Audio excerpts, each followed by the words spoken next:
తేడా అంతే. లవ్లో వాంట్ తీరుతోంది, వాంట్ తీరుతుంది లవ్ పోతుంది, పోయిన తర్వాత మళ్ళీ విడిపోతారు. ఇందులో పెద్ద ఆశ్చర్యం ఉంది. So it is just physical fascination ఏదో అంటాం కదా, దాంతో కూడింది అది. ఏమో నాకు తెలిసి ఇంతవరకు కనిపించదు. మరి ఎథిక్స్ ఉన్నవాళ్ళు మరి నీకైనా కనిపించారేమో తెలియదు. మంచి ఇంటర్వ్యూలు మాత్రమే చేస్తాను. కెన్యూ ఇవాళ కథానికి ఉంటుంది. ఆ కథానికలో ఒక ఎదురింట్లో ఒక మంచి అందమైన అమ్మాయి ఉంటుంది, స్త్రీ. ఇప్పుడు సో జనరల్గా కూడా ప్రేమ ఇక టీనేజ్ గురించి చెప్పాల్సిన అవసరం. మీరు అన్నారు అసలు మీకు ప్రేమ మీద నమ్మకం లేదు, బట్ అఫ్ కోర్స్ వాళ్ళకు వ్యాపకంగా వాళ్ళు తిరుగుతున్నారు అనేసి. అయితే ఆఫ్టర్ టీనేజ్ ఒకవేళ సెటిల్డ్ అయిన తర్వాత కూడా ప్రేమించుకుంటున్నారు, కానీ ఆ జీవితం ఎంతో కాలం ఉండట్లేదు. ప్రేమించి పెళ్లి చేసుకుంటారు, 1 year తిరిగేసరికి మాకు సెట్ అవ్వలేదని అంటారు. అసలు ఏం ఎందుకలా అంటే పాయింట్ ఏంటంటే ఎవరైనా ఈ భూప్రపంచంలో మంచోళ్లే. ఐ రిపీట్, ఎవరైనా ఈ భూప్రపంచంలో చెడ్డోళ్లే. అంటే ఒక వ్యక్తి ఏ అనే వ్యక్తి మంచోడే ఆడు, చెడ్డోడే వాడు. కన్ఫ్యూజ్ అవుతావు, కంగారు పడకు, నా మాటలు అలాగే ఉంటాయి. ఎందుకని వాడిని మంచివాడు అనుకునే జనాభా ఉంటారు, చెడ్డవాడు అనుకునే జనాభా ఉంటారు కదా.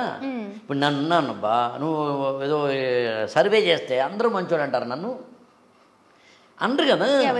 అందరూ చెడ్డవాడు అంటారా పోనీ, అనరు కదా.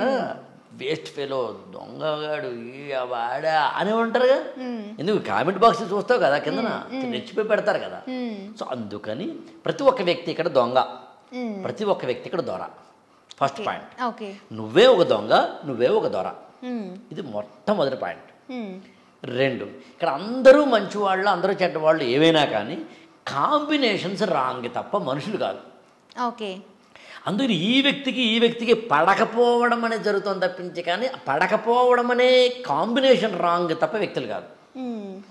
అందుకని కొంతకాలం కలిసి ఉంటారు, కాంబినేషన్ రాంగ్ అని అర్థమవుతుంది, విడిపోతారు. నేనేమంటానంటే లవర్స్ అనేది ఒక ముసుగబ్బ.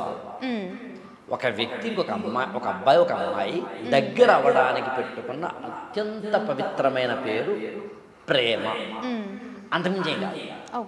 ఇప్పుడు ఎవరైనా ఒక అమ్మాయిని ఒక అబ్బాయి ఐ వాంట్ యూ అన్నాడు అనుకో, లాగిపడి పోతుంది. ఐ లవ్ యూ అంటే ఓకే అనుకో, చిన్న తేడా అంతే.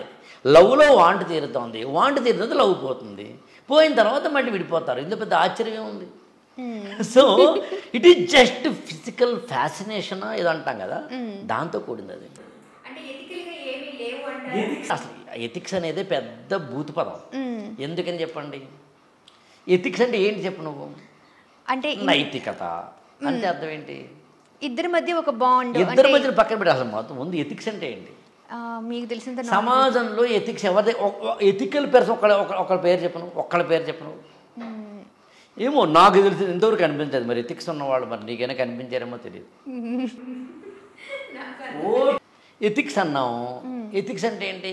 ఓటుకి డబ్బులు తీసుకోకుండా వేస్తున్న వాళ్ళు ఎంతమంది? కులము, మతము, నా ఓడు, నా ప్రాంతము అని అనుకోకుండా ఓటు వేస్తున్నారు ఎంతమంది? నా ఓడైతే తప్పు చేసినా మంచి, నీ ఓడైతే మంచి చేసినా తప్పే అనుకోకుండా ఉన్నవాళ్ళు ఎంతమంది? ఎథిక్స్ ఉన్నాయి. లంచాలు తీసుకోకుండా ఉన్నవాళ్ళు ఎంతమంది? తీసుకున్న డబ్బుకి న్యాయం చేయకుండా బతుకుతున్న వాళ్ళు ఎంతమంది? డబ్బు కోసమే బతుకుతున్న వాళ్ళు ఎంతమంది? ఎథిక్సా మనం మాట్లాడేది?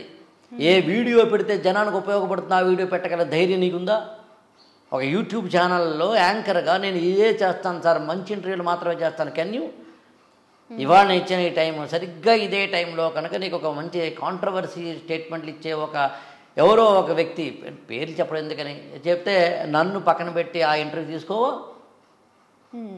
నా ఇంటర్వ్యూని పెట్టి సరిగ్గా ఇంకొక ఇంటర్వ్యూలో పనికి మాలిన మాటలు, కన్నీరు కారుస్తూ, కాసుల గురించి మాట్లాడుతూ, పనికి మాలిన కాంట్రవర్సీ స్టేట్మెంట్ ఇస్తూ, ఆడిని తిడుతూ ఈయన్ని తిడుతూ ఉన్నది ఏదైనా ఒక స్టేట్మెంట్ తోటి కూడింది కనుక ఇస్తే దానికి మంచి మంచి వ్యూస్ వస్తాయి. ఎవరో తన పర్సనల్ లైఫ్ గురించి నేను అప్పుడు ప్రేమించాను, ఇప్పుడు పెళ్లి చేసుకున్నాను, ఆ బ్రేకప్ అయింది అని అంటే కనుక ఎక్కువ వ్యూస్ వస్తాయి. నెక్స్ట్ ఇంటర్వ్యూ ఎవరిని చేస్తాను? మంచి మాటలు చెప్పిన రాఘవేంద్రనా, ఏదేదో చెప్పేసి వ్యూస్ మాత్రమే పెంచుకున్న వాళ్ళనా? నువ్వు చెప్పు. మరి ఏ కోచింగ్ సెంటర్లో మనం జాయిన్ చేస్తాం పిల్లల్ని? ర్యాంకులు వచ్చిన వాళ్ళు, ర్యాంకులు ఇంకొక పిల్లవాడికి ర్యాంక్ వస్తే నా పిల్లవాడికి ర్యాంక్ వచ్చేస్తుందా? వాళ్ళు ర్యాంకులు ఇవ్వడానికి ఫ్యాక్టరీయా? 1 1 2 2 అని ర్యాంకులు నీకెందుకు ఇస్తాడు వాడు? ఎథిక్స్ గురించి మనమా మాట్లాడేది? మన ఇంటిలోని చెత్తని పక్కింట్లో వేసేసే బ్యాచ్ మనమా ఎథిక్స్ గురించి మాట్లాడేది? మన వీధిలో రోడ్డు బాగుండకపోతే మన 5 కుటుంబాలను కలిసి రోడ్డుని బాగు చేసుకోవాలనే ఇంకిత జ్ఞానం లేని మనమా ఎథిక్స్ గురించి మాట్లాడేది? అదే ఏదైనా ఏదో ఎక్స్ వై అనే మన కులం గురించో మన మతానికి సంబంధించిందో ఏదైనా ఒక పని అయితే మాత్రం మనం ఎగేసుకెళ్తున్నాం, దానికి చందాలు ఇస్తున్నాం. పేరు చెప్పడం ఎందుకు? దానికి చందాలు ఇస్తున్నాం మనం. కానీ రోడ్డు బాగు చేసుకోవడానికి ఇస్తున్నామా? మనం చదివిన స్కూల్కి ఏ రోజైనా ఒక పుస్తకాన్ని డొనేట్ చేసామా? మన చదివిన స్కూల్ పక్కన పెట్టు, మన చుట్టూ ఉన్న స్కూళ్ళల్లో మంచి స్కూల్కి వెళ్ళి ఓ రోజు మంచి పాఠాలు చెప్పామా? మనమా ఎథిక్స్ మాట్లాడేది? అది అసలు ఎథిక్స్ లేని సమాజంలో మన ఎథిక్స్ మాట్లాడతామేంటి మనం? అలాంటి ఎథిక్స్ గురించి మళ్ళీ ఎవరో ఇద్దరు మాత్రం పెళ్లి చేసుకుంటే పెళ్ళో లివింగ్ రిలేషన్షిప్లో ఉంటే తప్పో ఒప్పో ఉన్నారు, కొంతకాలం అయిపోయిన తర్వాత పొసగట్లేదంటే బయటకు వచ్చేసారు. వాళ్ళకి ఎథిక్స్ లేవని మనం ఎలా జడ్జిమెంట్ చేయగలం? ఓకే. గురజాడ అప్పారావు గారితో ఒక మెటిల్డా అని ఒక కథానిక ఉంటుంది. ఆ కథానికలో ఎదురింట్లో ఒక మంచి అందమైన అమ్మాయి ఉంటుంది, స్త్రీ, అందమైన పెళ్ళైన ఆవిడ. ఇక్కడేమో 2 రూమ్మేట్స్ ఉంటారు. వాడు ఆమెకి చూస్తుంటాడు ఒకడు, ఈ పక్కన అడుగుతాడు, చాలా జాగ్రత్తగా విని ఇక్కడ, ఆమె మంచిదేనా అంటాడు. మంచిదేనా అంటే అది తెలుసు కదా నీకు, ఆమె మంచిదేనా అంటే క్యారెక్టర్ అంతే కదా. అదే. అప్పుడు ఇతను మాట అంటాడు, మన మంచి ఏం తగలడిందని ఆమె మంచి గురించి ఆరా తీయడానికి అంటాడు. మీలో పాపం చేయని వాళ్ళు ఎవరో చెప్పండి? అందరము పాపాలు చేస్తున్న వాళ్ళు. ఎవడు రేంజ్ ఆడిది ఇక్కడ మంచి దొంగ ఉంటాడు, ఘరాన దొంగ ఉంటాడు, గజ దొంగ ఉంటాడు, అడవి దొంగ ఉంటాడు, మొత్తం దొంగలు ఉన్నారు. అది అమాయకపు దొంగలు ఉన్నారు కదా, వాడు దొంగే. ఎలా చేయాలో తెలియక అలా ఉన్నాడు.